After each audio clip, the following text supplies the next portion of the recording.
প্রথমেই তাকে অভিনন্দন অ্যাডভোকেট সাখাওয়াতকে, যে সিটি কর্পোরেশন প্রশাসক হিসেবে সরকার তাকে যোগ্য মনে করেছে, এই জন্য তাকে অভিনন্দন, সরকারকেও ধন্যবাদ। আর পাশাপাশি যেটা আমরা মনে করি যে প্রায়োরিটি প্রথমেই হলো যানজট নিরসন করা, এইটা একটা মানে অতি জরুরি কাজ।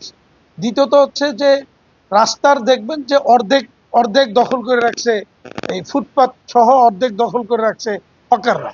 এইটাকে একটা পার্মানেন্ট সলিউশনের দিকে সিটি কর্পোরেশন এবং জেলা প্রশাসন সহ মিলে এটাকে করতে হবে। কারণ এই রাস্তা অর্ধেক দখল করে রাখার ফলে নারায়ণগঞ্জের জনগণ অস্বস্তিতে আছে, কেউ যাতায়াত করতে পারছে না সময় মতো ঠিক মতো।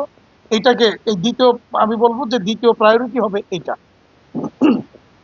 তৃতীয়ত হচ্ছে যে আমাদের যে শহরের যে পয় নিষ্কাশন বা এই রাস্তাঘাটের মেরামত, ড্রেনেজের যে কাজকর্ম, এই যেভাবে স্লো গতিতে চলছে, এইটা এই যানজট এবং ভোগান্তির আরেকটা কারণ। এই জায়গাগুলিকেও আমি বলবো যে এই মানে প্রায়োরিটি বেসিসে এই কাজগুলি যেন করে।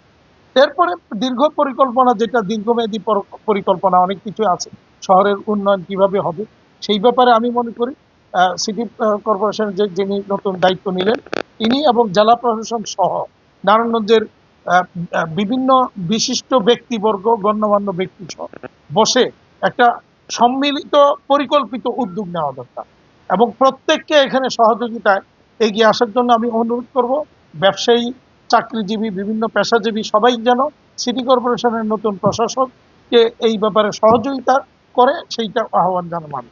সামনে আপনারা জানেন যে ঈদ আসন্ন এবং এই ঈদে শ্রমিকদের যে ঈদ বোনাস এবং বেতন এইগুলি দেওয়া অনেক গার্মেন্টসের পক্ষে খুব কঠিন হয়ে যাবে।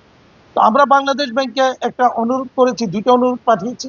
একটা হচ্ছে যে আমাদের যে ইনসেন্টিভের যে টাকাটা বাংলাদেশ ব্যাংকের কাছে পাওনা আছে, সেই টাকাটা আমাদেরকে ঈদের আগে অবশ্যই যেন ছাড় দেন। দ্বিতীয়ত হচ্ছে আমরা একটা সফট লোনের কথা বলেছি।